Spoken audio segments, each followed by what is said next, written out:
یسألک الناسو، پوچھتے ہیں آپ سے لوگ.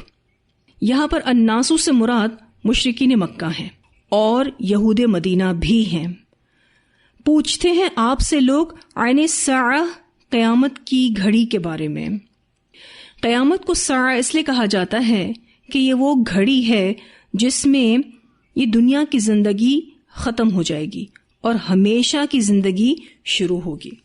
اور ویسے بھی اس کو ساعہ اس لیے بھی کہا جاتا ہے کیونکہ یہ ایک ہی گھڑی میں قائم ہو جائے گی. پوچھتے ہیں آپ سے لوگ قیامت کی گھڑی کے بارے میں. وہ پوچھا کرتے تھے کہ یہ قیامت کب آئے گی.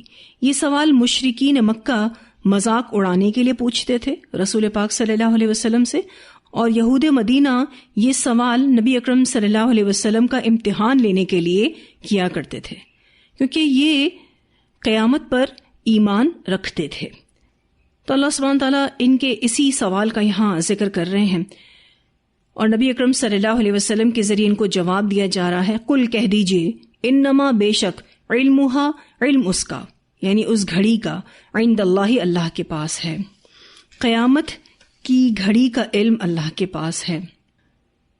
آپ کہہ دیجئے کہ مجھے اس کا علم نہیں. قیامت کا اصل علم اللہ کے پاس ہے. وما یدریک، اور کیا چیز بتائے آپ کو، لعل الساعۃ، شاید کہ قیامت، تکون قریبا، ہو قریب ہی. یعنی جس چیز کو تم مذاق بنا رہے ہو سکتا ہے کہ وہ بہت قریب ہو. اچھا، بہت سارے لوگ یہ سوچیں کہ اس آیت کو بھی 1400 سال گزر چکے ہیں، اب تک تو قیامت نہیں آئی. تو دنیا کی مدت جو ہم گنتے ہیں اس کی حقیقت اللہ ہی جانتا ہے. ہمیں تو لگتا ہے کہ اتنے 100 سال گزر چکے ہیں، لیکن اس کی حقیقت تو قیامت کے دن کھلے گی کہ یہ دنیا کے ٹائم پیریڈ کی ایکچول حقیقت کیا تھی. اور ویسے بھی آپ دیکھیے کہ قیامت سبھی کی بہت قریب ہے. ہر شخص کی موت اس کی قیامت ہے. کسی کو اس کا علم نہیں کہ وہ کب آئے گی. جوتی کے تسمے سے بھی قریب ہے ہر کسی کی موت. پھر آپ دیکھیے کہ اللہ تعالیٰ نے قیامت کا آنا چھپا کر رکھا ہے. وہ اس لیے کہ ہم ہر دم اس کے لیے تیار رہیں. ہمیں یہ تو بتا دیا گیا کہ قیامت آئے گی اور اس کی علامات بھی بتا دی. یعنی یوں تو ہمیں دن اور تاریخ بھی بتا دی گئی، یعنی جمعے کا دن ہوگا، 10 محرم ہوگی، لیکن یہ کون سے سال آئے گی، یہ کب ہوگا، یہ نہیں بتایا گیا. یعنی کچھ علم بتا دیا گیا اور کچھ علم سرپرائز رکھا گیا ہے تاکہ ہم اس کی تیاری رکھیں. اس کو آپ ایک مثال سے سمجھ سکتے ہیں کہ جب ایک عورت کے ہاں بچہ پیدا ہونے والا ہوتا ہے تو اس موقع کے لیے وہ ہر دم تیار رہتی ہے.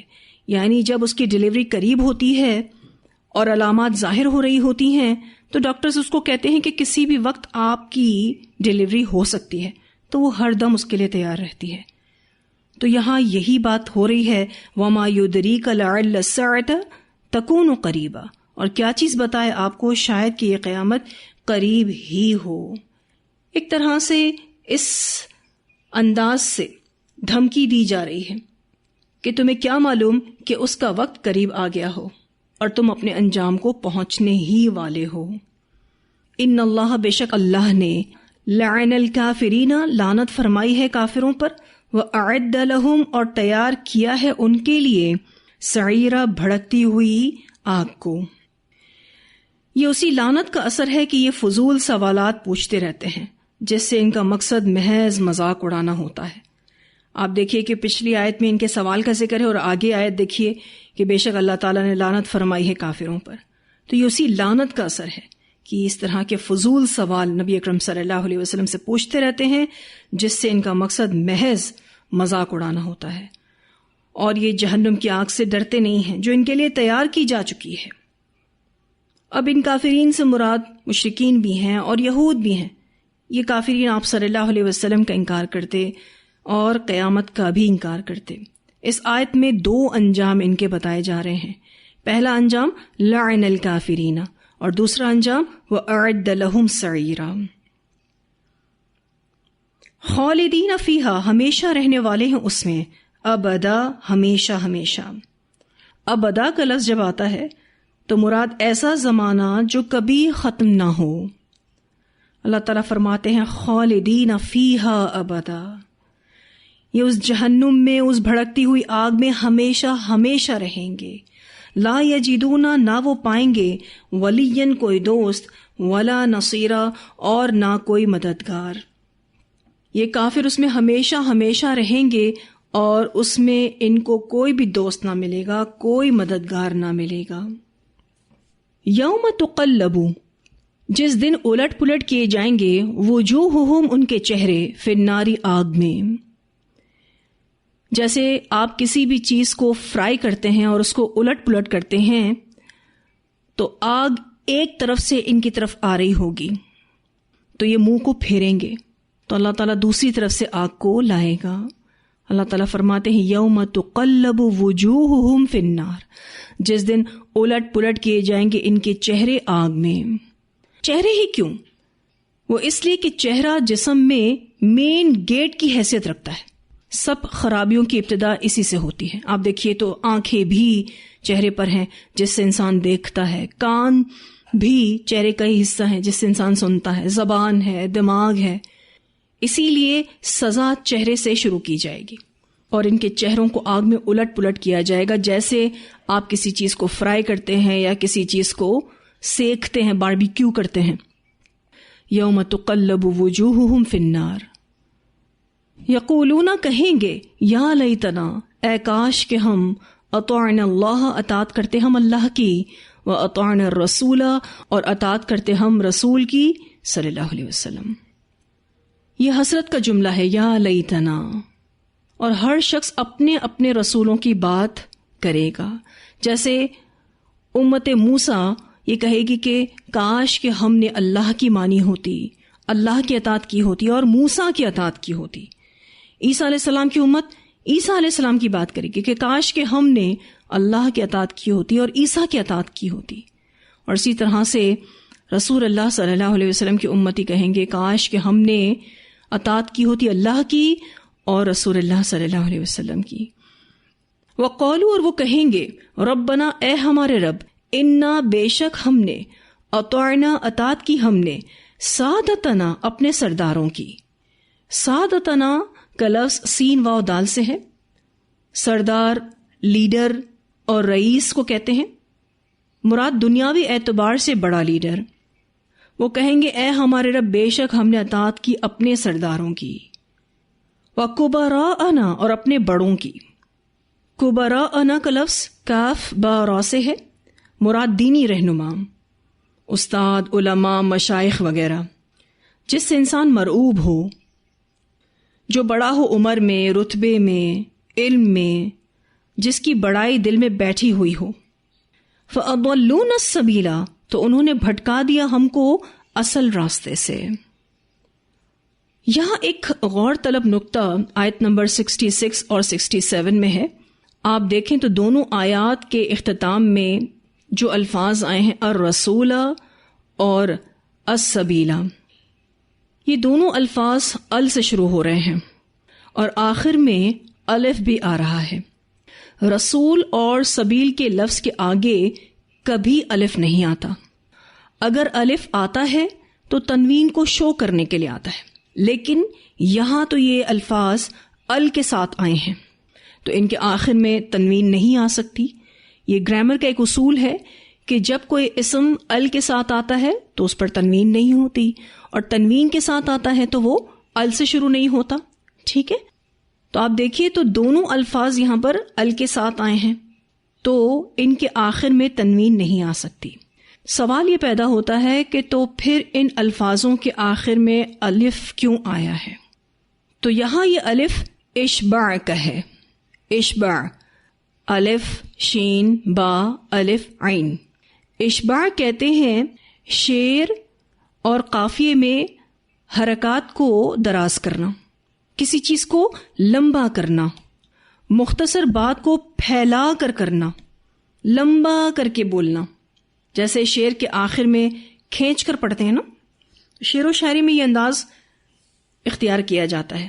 اور اس کے علاوہ افسوس اور حسرت کے وقت بھی کلام لمبا کر کے بولا جاتا ہے. جیسے کہ یہ وہ فیلنگز ہیں کہ ہم کسی افسوس کے وقت میں یہ کہیں کیوں کیا ہم نے، جو ایک لمبا کرتے ہیں نا ہم، یہ وہ انداز ہے. اسی لیے یہاں پر الف اشباع آیا ہے تاکہ آپ ان گناہگاروں کی حسرت کو فیل کر سکیں. قرآن پاک میں آپ کو پتا ہے الفاظوں کے ساتھ فیلنگز کو بھی ڈالا گیا ہے. جیسے وہ کہہ رہے ہیں یا لیتنا اطعنا اللہ و اطعنا الرسول، اور پھر وہ کہتے ہیں وقالوا ربنا انا اطعنا سادتنا وکبراءنا فاضلونا السبیل. اللہ تعالی ہم نے تو ان کی اطاعت کی، اپنے سرداروں کی، اپنے بڑوں کی، انہوں نے ہمیں بھٹکا دیا. کاش کہ ہم آپ کی اطاعت کرتے، کاش کہ ہم رسول کی اطاعت کرتے. تو یہاں آپ دیکھیے تو ان کا قصور کیا ہے؟ انہوں نے اللہ اور اس کے رسول کی بات کو چھوڑ کر اپنے سرداروں اور بڑوں کی بات کو مانا، تو انہوں نے ان کو گمراہ کر دیا. اگر اس آیت کو آپ آیت حجاب سے ملا کر پڑھیں تو حجاب سے عورتوں کو کیا چیز روکتی ہے؟ ہم کن لوگوں کی بات مانتے ہیں؟ جو ہمارے بڑے ہوں یا جن سے ہمارے دل مرعوب ہوں. بہت سی عورتیں کیا کہہ کر حجاب نہیں کرتی کہ ہمارے شوہر منع کرتے ہیں، ہمارے والدین منع کرتے ہیں، یا ہم جس ماحول میں رہتے ہیں وہاں ہم حجاب نہیں کر سکتے. اور آپ اس آیت کو ہر معاملے کے حوالے سے لے سکتے ہیں. غور و فکر کریں کہ ہم اللہ اور اس کے رسول کی بات کو چھوڑ کر اپنے بڑوں کی بات مانتے ہیں تو ہم کتنی بڑی غلطی پر ہیں. تو پھر کیا حسرت نہیں ہوگی؟ اللہ کے کسی بھی حکم کو ہم کوئی دنیاوی لیڈر کی وجہ سے چھوڑیں یا دینی لیڈر کی وجہ سے چھوڑیں تو پھر افسوس ہوگا. ایسے شخص کو کل قیامت کے دن افسوس ہوگا. وہ کہے گا اللہ انہوں نے ہمیں گمراہ کیا اور ہم نے ان کی اندھی تقلید کی، گمراہی کو ہدایت سمجھتے رہے. اور ربنا اے ہمارے رب آتیہم دے ان کو ضعفین دگنا من العذاب عذاب میں سے، ولعنہم اور لعنت فرما ان پر، لعنا کبیرہ بہت زیادہ لعنت. اور ایک قرات میں لعنا کثیرہ بھی آیا ہے کہ بہت زیادہ لعنت ان پر کر. اب جن کی باتیں دنیا میں مانا کرتے تھے ان کے لیے دگنے عذاب مانگیں گے. وہ کہیں گے کہ اللہ ان کو بھٹکنے اور بھٹکانے کا عذاب دے، یہ خود بھٹکے اور ہمیں بھٹکایا، اللہ ان کو ڈبل عذاب دے. جب یہ جہنم کا عذاب دیکھیں گے تو کہیں گے کہ اللہ ہمارے عذاب میں ان کے مقابلے میں، کن کے مقابلے میں؟ ہمارے سرداروں کے اور ہمارے بڑوں کے مقابلے میں آدھی تخفیف ہونی چاہیے، ہمیں آدھا عذاب ملنا چاہیے، ان کو ڈبل عذاب ملنا چاہیے. اور یہ باتیں ہم اس سے پہلے بھی قرآن پاک میں پڑھ چکے ہیں. یہ آیت تقلید کو رد کرنے کی بہت بڑی دلیل ہے.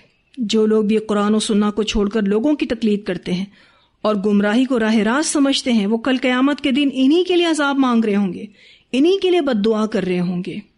تو اندھی تقلید سے خود کو بچانا ہے. اللہ تعالی ہمیں اس سے محفوظ رکھے. اللہ ہمیں قرآن و سنت پر چلنے کی توفیق عطا فرمائے، ورنہ پھر انسان کل قیامت کے دن حسرت کرے گا، افسوس کرے گا، لیکن اس دن کا حسرت، اس دن کا افسوس اسے کچھ کام نہیں آئے گا. پھر اللہ سبحانہ تعالیٰ فرماتے ہیں یا ایھا الذین آمنو، اے لوگوں جو ایمان لائے ہو، لا تکونوا نہ تم ہو جاؤ کالذین ان لوگوں کی طرح جنہوں نے آذوا موسیٰ اذیتیں دی موسیٰ کو، فبرأہ اللہ تو بری کر دیا ان کو یعنی موسیٰ کو اللہ نے، مما قولوا اس سے جو انہوں نے کہا تھا، وَكَانَ عِندَ اللَّهِ اور تھے وہ یعنی موسیٰ اللہ کے پاس، وجیہن باعزت، موسیٰ اللہ کے نزدیک بڑے ہی باعزت ہیں. اس آیت میں مسلمانوں سے کہا جا رہا ہے کہ وہ بنی اسرائیل کی طرح نہ ہو جائیں جنہوں نے موسیٰ کی عیب جوئی کر کے انہیں تکلیف دی. ایک خاص واقعہ بھی اس آیت میں آتا ہے جس کو انشاءاللہ میں ابھی آپ سے ذکر کروں گی. تو اللہ تعالیٰ مسلمانوں سے کہہ رہے ہیں کہ وہ بنی اسرائیل کی طرح نہ ہو جائیں جنہوں نے موسیٰ کی عیب جوئی کر کے انہیں تکلیف دی.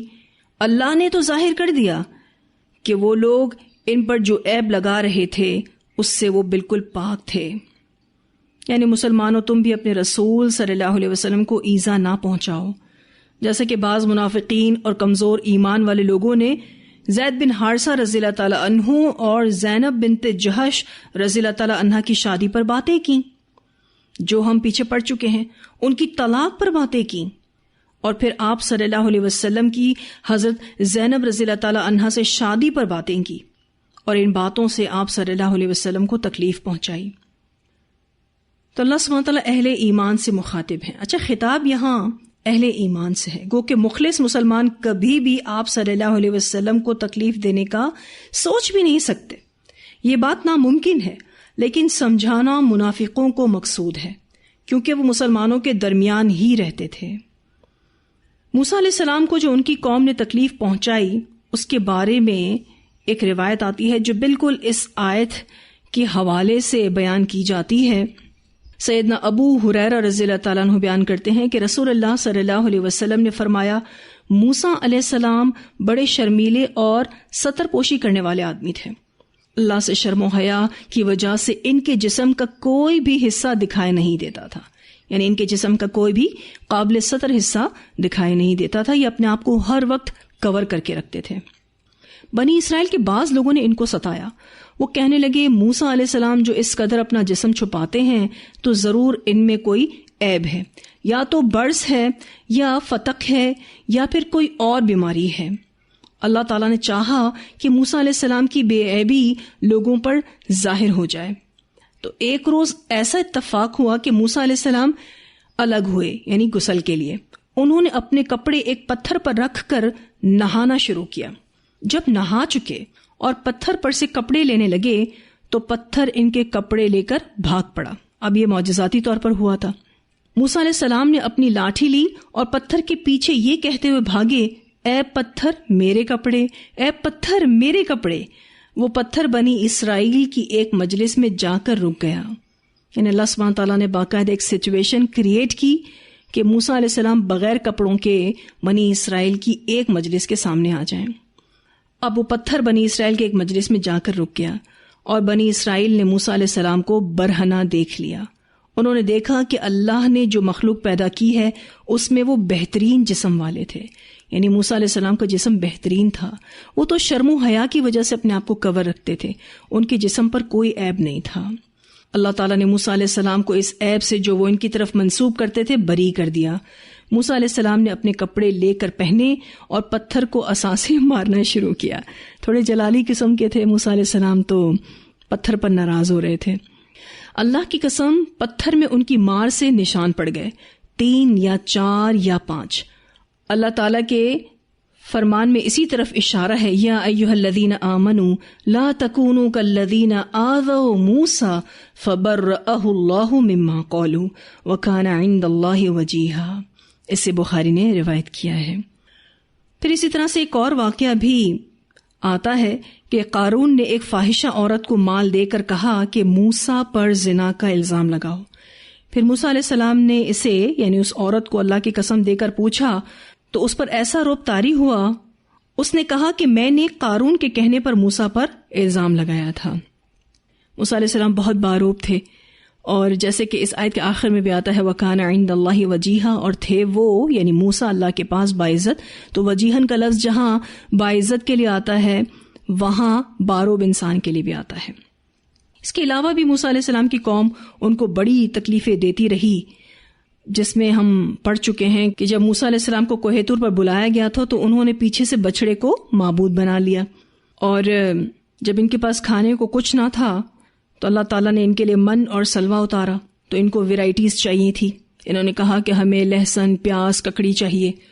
پھر اسی طرح سے جہاد ان پر اللہ نے فرض کیا تو یہ منہ موڑ گئے. انہوں نے موسیٰ علیہ السلام سے کہا کہ تم اور تمہارا رب جاؤ اور جا کر جہاد کرو، ہم تو یہیں بیٹھ کر دیکھنے والے ہیں. پھر اسی طرح سے گائے کا واقعہ بھی ہم نے پڑھا. تو یہاں مسلمانوں سے کہا جا رہا ہے کہ تم لوگ اپنے نبی کے ساتھ ایسا نہیں کرنا جیسے بنی اسرائیل نے موسیٰ علیہ السلام کے ساتھ کیا. ایک واقعہ آپ صلی اللہ علیہ وسلم کے دور میں بھی ہوا تھا، اس کا ذکر حدیث میں ہے. سیدنا عبداللہ بن مسعود رضی اللہ تعالیٰ عنہ بیان کرتے ہیں کہ نبی اکرم صلی اللہ علیہ وسلم نے مال غنیمت تقسیم کیا تو انصار کا ایک شخص کہنے لگا، اللہ کی قسم اس تقسیم سے محمد کا مقصد صلی اللہ علیہ وسلم اللہ کی رضامندی نہیں ہے. یعنی اس نے نبی اکرم صلی اللہ علیہ وسلم پر الزام لگایا. اس نے کہا کہ اس تقسیم سے محمد صلی اللہ علیہ وسلم کا مقصد اللہ تعالیٰ کی رضامندی نہیں ہے. میں نبی اکرم صلی اللہ علیہ وسلم کے پاس گیا اور آپ سے اس بات کا ذکر کیا تو غصے سے آپ صلی اللہ علیہ وسلم کا چہرہ مبارک سرخ ہو گیا، اور آپ نے فرمایا اللہ تعالیٰ موسیٰ پر رحم کرے، یقیناً ان کو اس سے بھی زیادہ تکلیف دی گئی لیکن انہوں نے صبر کیا. اسے بخاری نے روایت کیا ہے. یعنی رسول اللہ صلی اللہ علیہ وسلم ناراض ہوئے, آپ صلی اللہ علیہ وسلم کو غصہ آیا, لیکن آپ صلی اللہ علیہ وسلم نے حضرت موسیٰ کو یاد کر کے ان کا اسوہ اپنایا. جیسے کہ ہم دیکھتے ہیں کہ بارہا قرآن پاک میں رسول اللہ صلی اللہ علیہ وسلم کو حضرت موسیٰ کا واقعہ سنایا جاتا تاکہ آپ صبر کریں اور تسلی پائیں. پھر آپ دیکھیے کہ اس آیت کے آخر میں حضرت موسیٰ علیہ السلام کی تعریف کی گئی ہے کہ وہ اللہ کے نزدیک باعزت ہیں. اللہ تعالیٰ نے انہی کے کہنے پر ان کے بھائی کو نبی بنایا. وَكَانَ عِندَ اللَّهِ وَجِيهًا. جیسے کہ میں نے آپ کو بتایا کہ وجیہہ کا ایک معنی باعزت ہونا, یعنی بلند مرتبہ ہونا اللہ کی نگاہ میں, اور وجیہ باروب انسان کو بھی کہتے ہیں جس کے متعلق لوگوں کو کچھ اعتراض ہو بھی تو وہ اس کے منہ پر کچھ نہ کہہ سکیں اور ادھر ادھر باتیں کرتے پھریں. حضرت موسیٰ ایسے ہی تھے. آیت کے اس حصے کو جو بھی ہم نے پڑھا وَكَانَ عِندَ اللَّهِ وَجِيهًا, آیت کے اس حصے کو آیت حجاب سے ریلیٹ کریں تو جب ہم بسا اوقات اللہ کے حکم کو مانتے ہیں اور لوگ ہمیں بیکورڈ کہتے ہیں, بے وقوف کہتے ہیں, آؤٹ ڈیٹڈ کہتے ہیں, تو یہ بات یاد رکھنی چاہیے کہ ہمیں اللہ کی نظر میں مقام بنانے کی کوشش کرنی ہے, لوگوں کی نظروں میں نہیں. جو عورتیں حجاب کرتی ہیں تو لوگ کہتے ہیں کہ ضرور ان میں کوئی عیب ہے, اسی وجہ سے وہ حجاب کر رہی ہیں, یا پھر ان کے پاس پہننے کو اچھے کپڑے نہیں ہیں تبھی یہ حجاب کر رہی ہیں. تو ہمیں لوگوں کے معیار اور خواہش کے مطابق نہیں جینا بلکہ اللہ کے کہنے کے مطابق جینا ہے.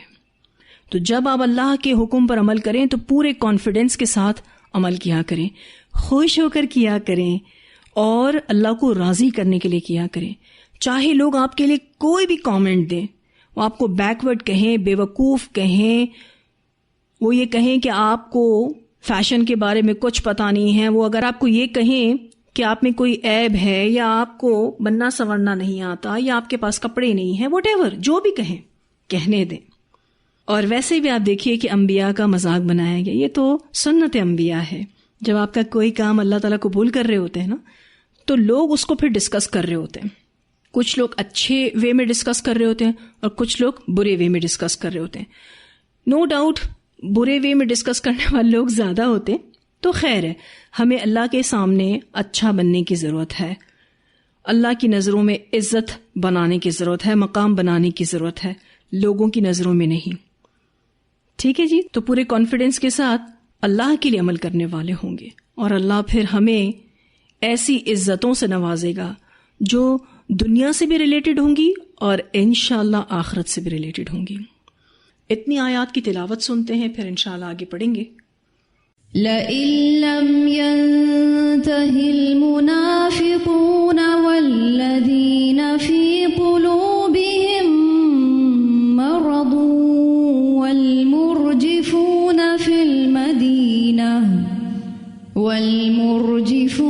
فِي الْمَدِينَةِ لَنُغْرِيَنَّكَ بِهِمْ ثُمَّ لَا يُجَاوِرُونَكَ فِيهَا إِلَّا قَلِيلًا مَلْعُونِينَ أَيْنَمَا ثُقِفُوا أُخِذُوا وَقُتِّلُوا تَقْتِيلًا سُنَّةَ اللَّهِ فِي الَّذِينَ خَلَوْا مِن قَبْلُ وَلَن تَجِدَ لِسُنَّةِ اللَّهِ تَبْدِيلًا يَسْأَلُكَ النَّاسُ عَنِ السَّاعَةِ قُلْ إِنَّمَا عِلْمُهَا عِندَ اللَّهِ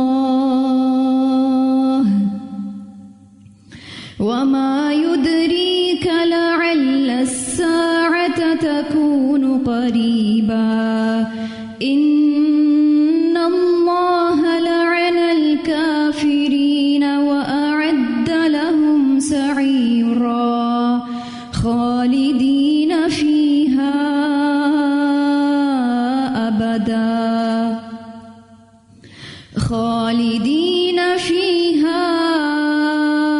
أَبَدًا لَا يَجِدُونَ وَلِيًّا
موسى فبرأه الله مما قالوا وكان